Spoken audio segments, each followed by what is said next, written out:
Burgess and Boltons weekly wrap-up.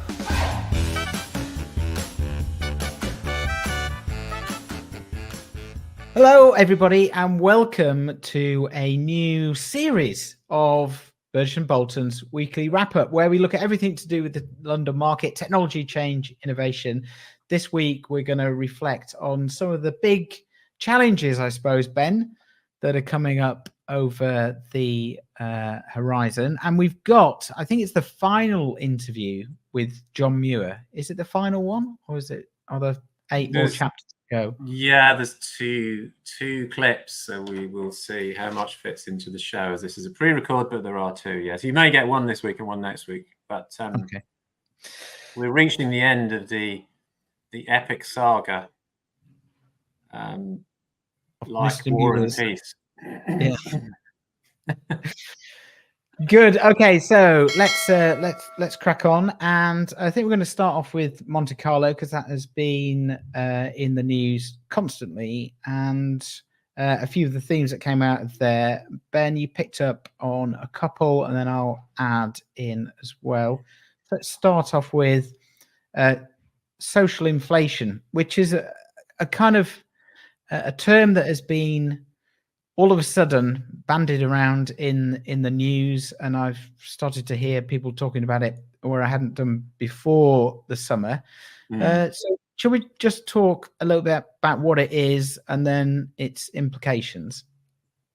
Yeah, so I mean, what we've tried to do here is just look at, I mean, I think some of the Monte Carlo news is about the reinsurance rates and what's going to happen, and what sort of more very fundamental things, but that's kind of been covered. But we want to look at some of the different aspects that come out that are sort of challenges that are big but not necessarily talked about as much. And this one was presented, I think, at Monte Carlo by Swiss Re, and presented here in Claims Journal, about the quite severe impact now of social inflation. So to your question, social inflation, Swiss Re has a definition, which is the increasing severity of liability claims beyond that explained by economic factors. So basically, anything that isn't put down to economic increases, like in normal inflation, Right, is deemed to be social inflation.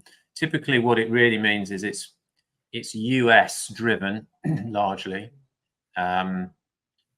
Which isn't to say it's obviously it's significant, because that's the largest market in the world for insurance.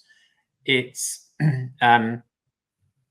driven largely by very large mega or nuclear claims, as they're called. They're not claims about nuclear disasters, but they're nuclear in the sense that they're very substantial, and they're from juries, basically, who decide that there should be a very large payout from the insurers, and that's what Swiss Re is saying. There's been 27 cases where last year where over $100 million was awarded on these cases. Now,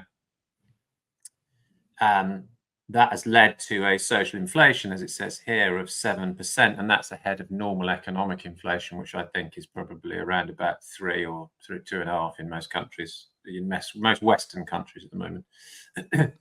And so it's largely very much driven by litigation.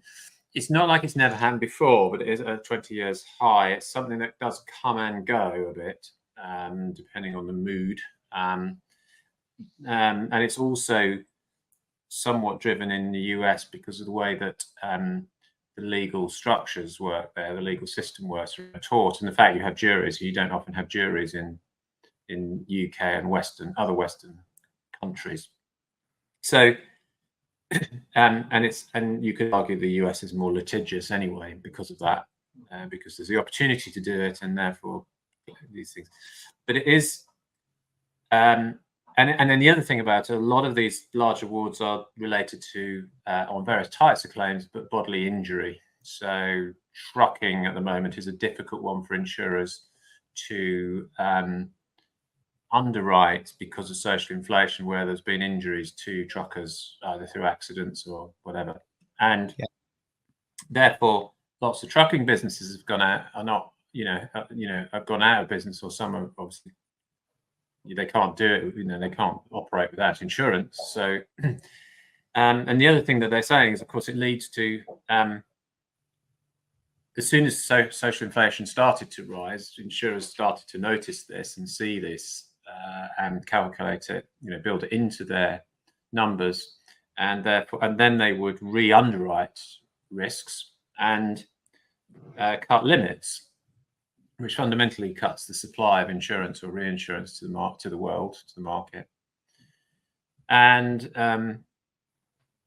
according to Swiss Re, they haven't really, given even what they've done so far, hasn't really taken account of how much has been lost, if you like, to these large cases, this social inflation.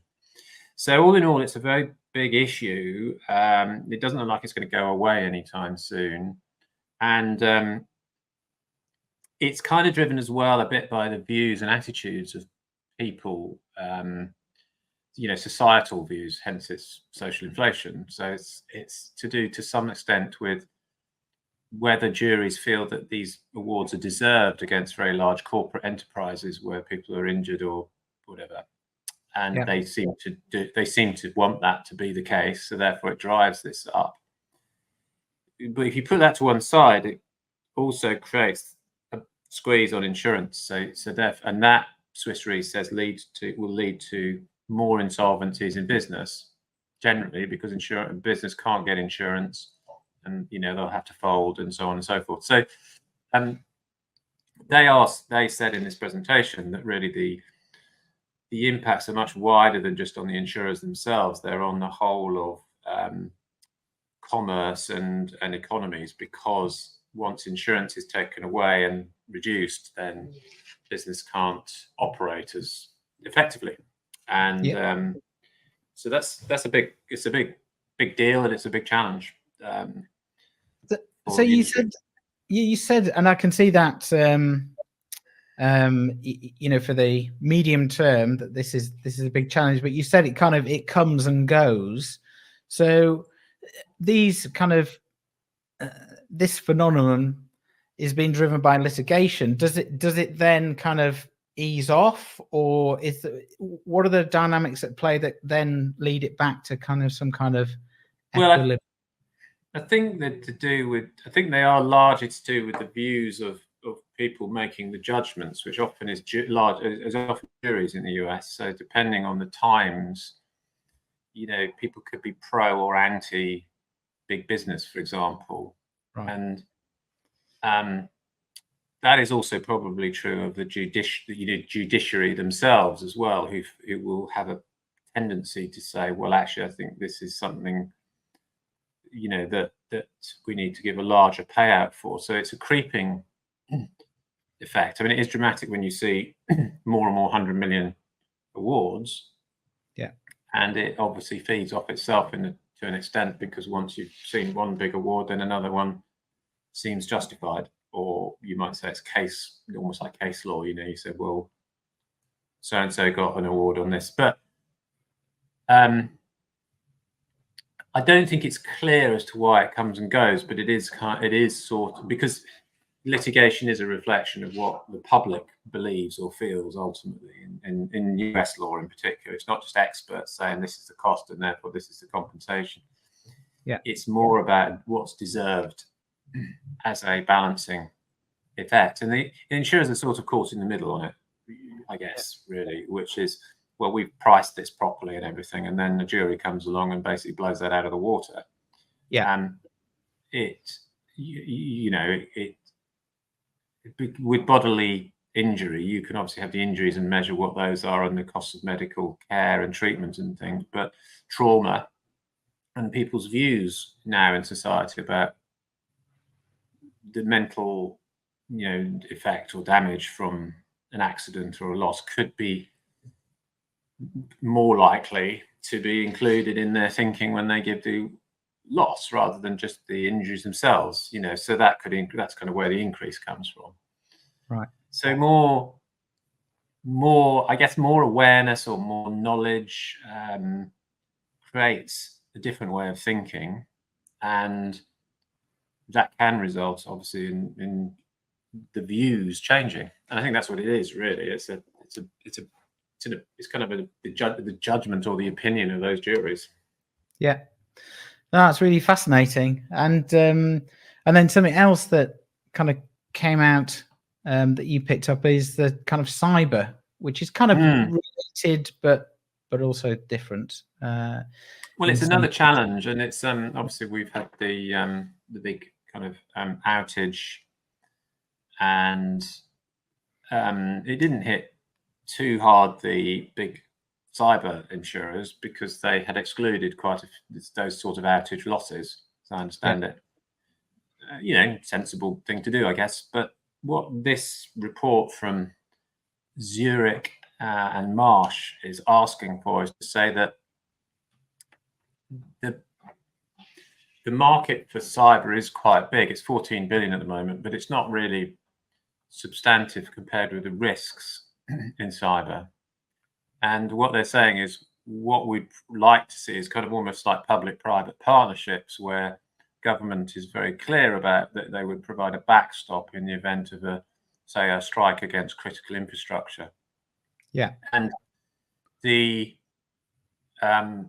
that they say would make it very clear and give insurers more confidence in the products that they could develop within the parameters of what could happen if there is a huge cyber attack and it hits it goes beyond insurance really into the whole of society. So they're saying they're asking for this, and there are these discussions going on. But I honestly don't know from this article whether that's what governments are going to do. But they're also saying, of course, that the interweaving of technology into everything in our daily lives and AI coming along too means that you need something that's akin to flood, terrorism, cat to enable things to go on after something bad's happened. So yeah, another one that you can't see going away, but it needs clever minds and political will to make it work. Otherwise, again, insurance is removed from the equation and you're left exposed. You've not transferred the risk in any way. Yeah. And I think there was some movement on that today with the announcement that data centers would now be classed as critical infrastructure. So we're starting probably to move in the direction of what that article is talking about. Because you're right, if insurers can't do the day-to-day stuff, let's put it that way, without having some kind of knowledge about what happens in a huge attack, then the whole market will fall over. So that's quite interesting. And just to build on that you talked about AI, and I've been at a couple of AI and data events, and there's a great one coming up in November that I'll talk about a bit later. Just nothing to do with me. Yes, it is. It's all to do with me. But it's quite interesting about the way that these technologies are not only shaping the risk environment, but they're also shaping the operating environment of companies and boards. And it was quite interesting that I was at a kind of non-executive directors meeting where they were looking at data and the risks around data and AI. And I think the level of knowledge in that room was very basic at best. And of course, these are the people that are supposed to have oversight over boards who have the ideas to drive shareholder value. And I it does kind of question whether the old model of retired CEOs then taking on lots of NED roles, with risks that they understood while they were in charge, and handing on that kind of knowledge and information and mindset to directors of large companies. Whether the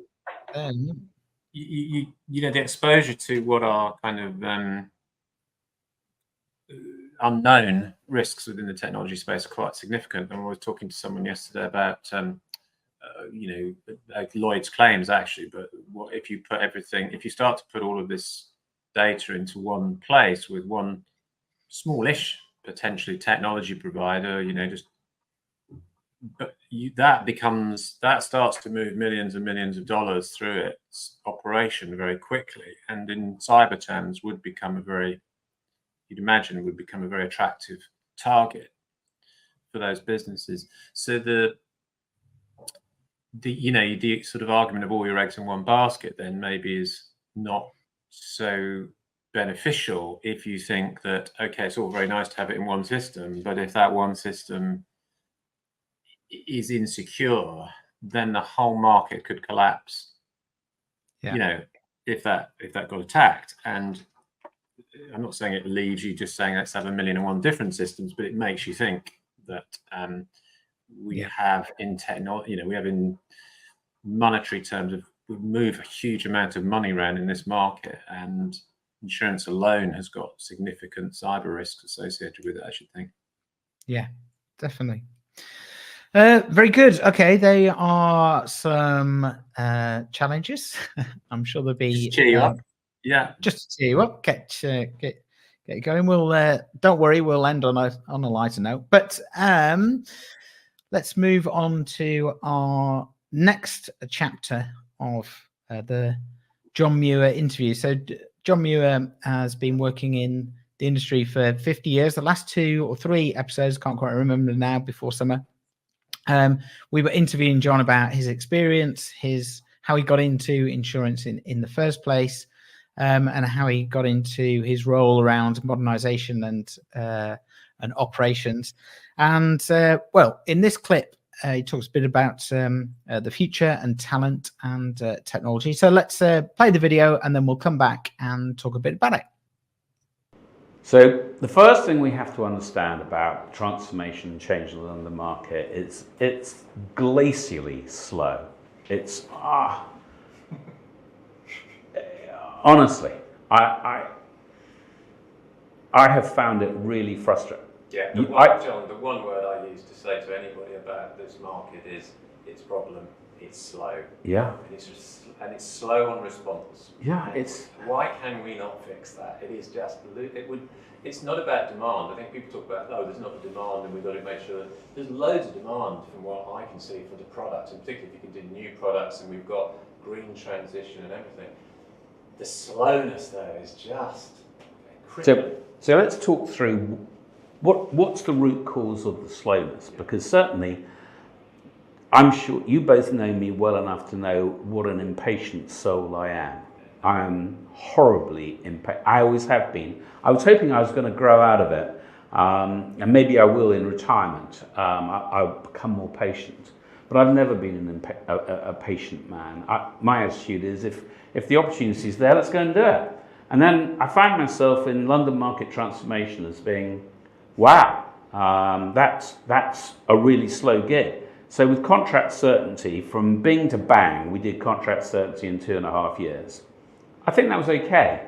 But remember, we had a regulatory imperative, which got everybody's attention. It's kind of cheating. Another thing that I've been successful with, but there's an amusing story to this, and I may as well tell you one of my favorite jokes. Am I allowed a joke? Yeah, of course. Okay. So in 2016, I was asked to go and lead both internally and externally the work around e-placement and PPL.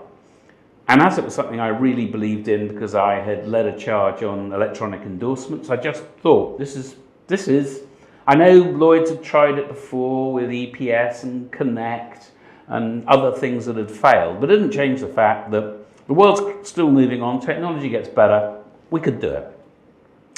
We started in 2017 in July, and we chose as our start place terrorism. Oh my God, I'm still recovering from this. Terrorism was chosen because it's a really easy class of business. It's very vanilla. All of that's true. Actually, what you should do when you're starting these initiatives is not work with things that are easier. Work with the most enlightened part of the community. Work with people who actually get it. The terrorists did not get it. The underwriters didn't want to do it. The brokers didn't want to do it. It was a really slow go. We bashed away, and you can imagine that I measure everything I do. If I can't measure something, I won't do it, wouldn't do it.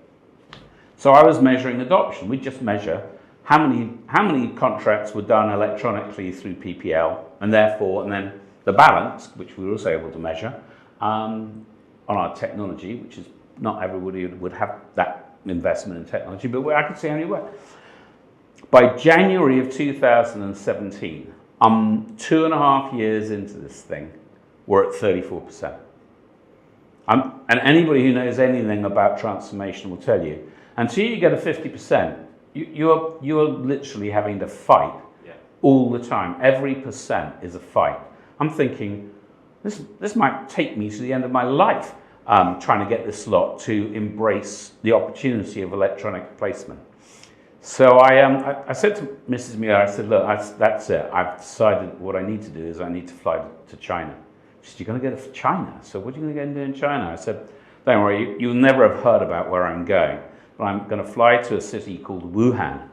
I'm going to sit down with some Chinese scientists. I'm going to come up with a global pandemic, because if we had a global pandemic, we will fix e-placement everywhere. We went from 34%, and in April we were at 98%. We'd shut our office.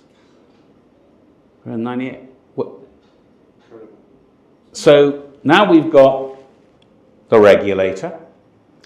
Now we've got a global pandemic. Are you kind of working out that actually, how much stuff do we do on our own? So one of my favorite things at the moment is the single claims agreement party clause. It's been a really useful thing. Obviously I'm biased because it was my idea.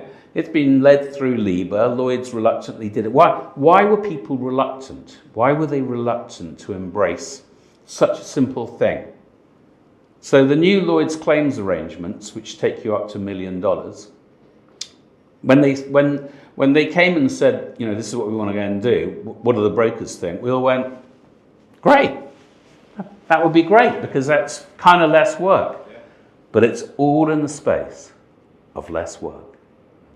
It's in the space of less work. So remember, insurance broking, whether you're a claims underwriter or a loss handler within a broker, there's an element of this being a lifestyle business. And the further you go up the food chain, the better the lifestyle is.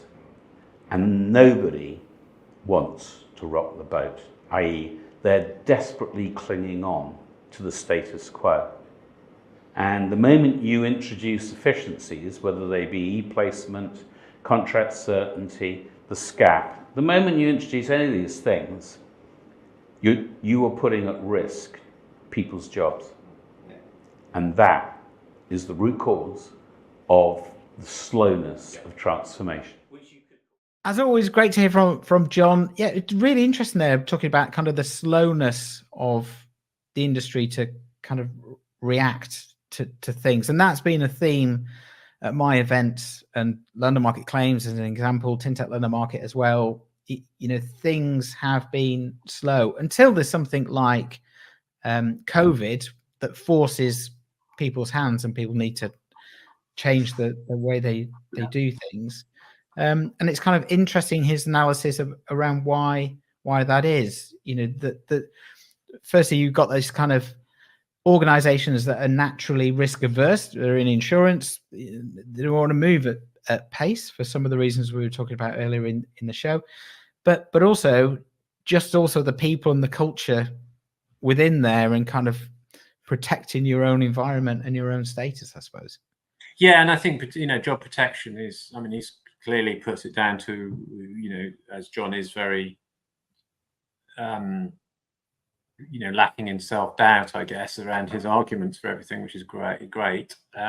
He's very clear that most, in his experience, and he's had a lot of experience with these transformation programs, it sits in the category of protecting my job, and the fear factor of change coming along and saying, efficiency equals reduced jobs. I mean, John doesn't say this, but actually reality is that efficiency doesn't usually reduce it doesn't reduce the jobs, it changes the jobs, and I think it often changes them for the better.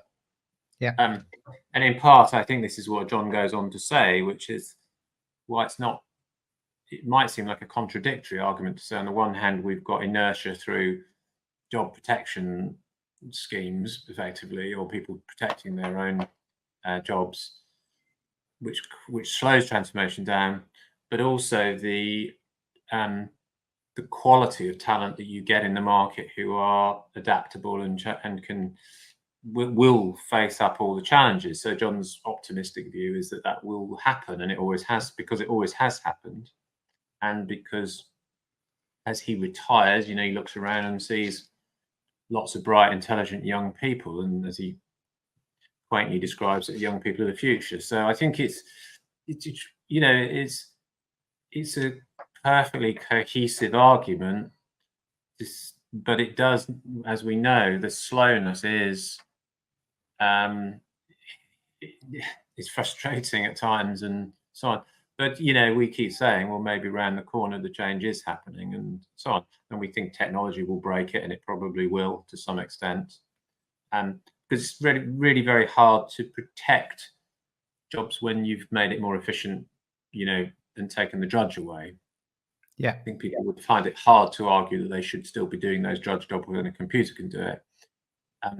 The question would be, would they be the right people to then do the new job or the re-skilled job, which is the thing. So I was talking to a head of underwriting this morning, saying the point is about underwriters of the future is they'll be more dynamic. They'll have more fluid jobs where they're thinking on their feet and using data, and much less sitting there as a passive entity, signing or not signing a risk off. And that, I think, is happening and around the corner. And when we talk about those risks that we talked about earlier on, the challenges, that's what you need. You can't have a passive, stuck in the mud type of culture when you're saying, how do we sort out political will? How do we sort out where we fit in a complex, changing world? You need a much more fleet of foot, agile talent. Yeah, that's the word.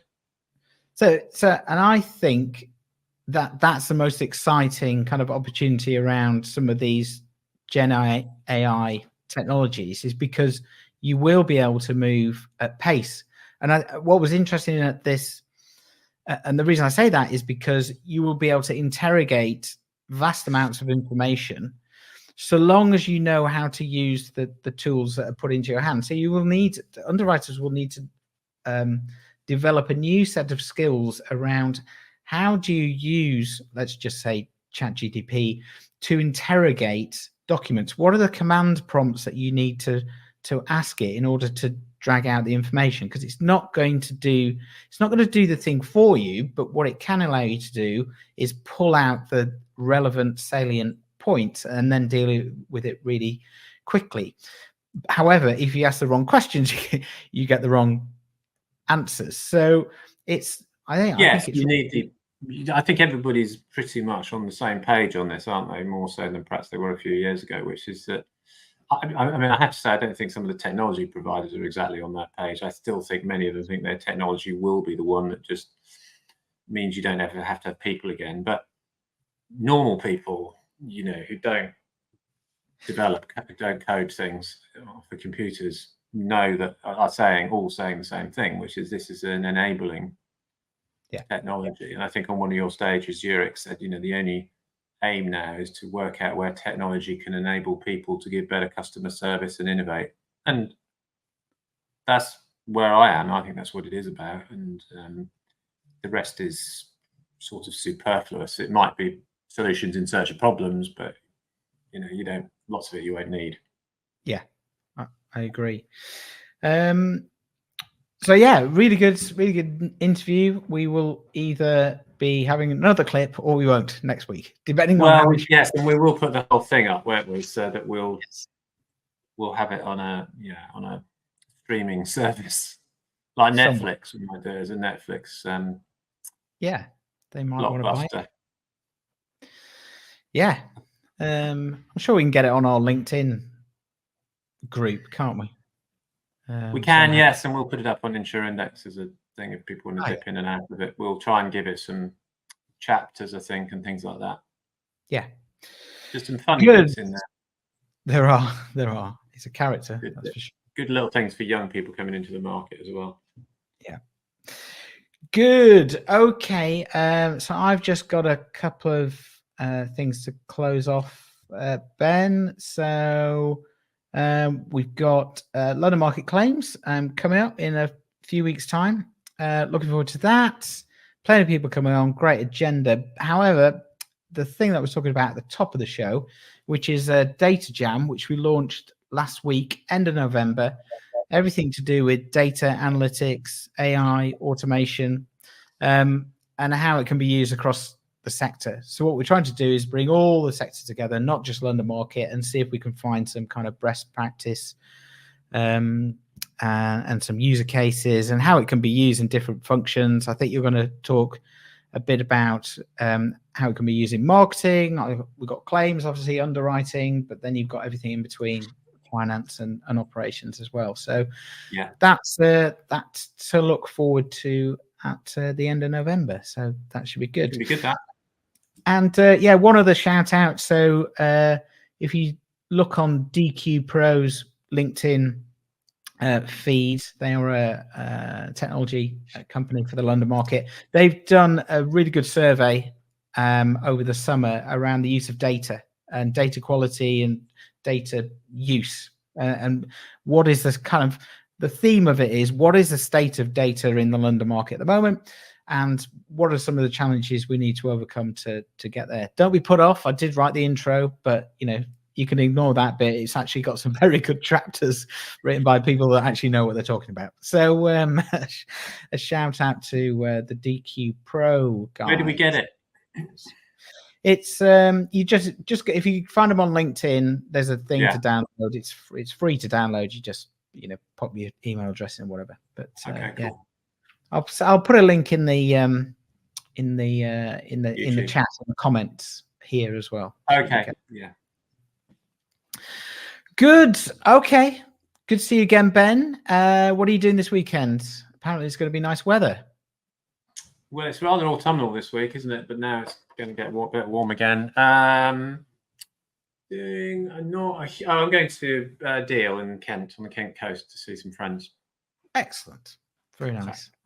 See how that is. Yeah. I'm picking up my parents from a train station and then going out for lunch, I think, somewhere. So lovely. Lovely. Yes. Yes. Well, it's all rather busy at the moment, isn't it, when it's not the weekend? So. Yes, indeed. I haven't got a moment to spare. Well, not like you, Ben. But it's crazy. Yeah. You can always fit in a Burgess and Bolton, that's for sure. Pretty good. Thanks for tuning in, everybody. We shall see you next week. Have a good weekend. Have a good one. Bye. Burgess and Bolton's weekly wrap-up.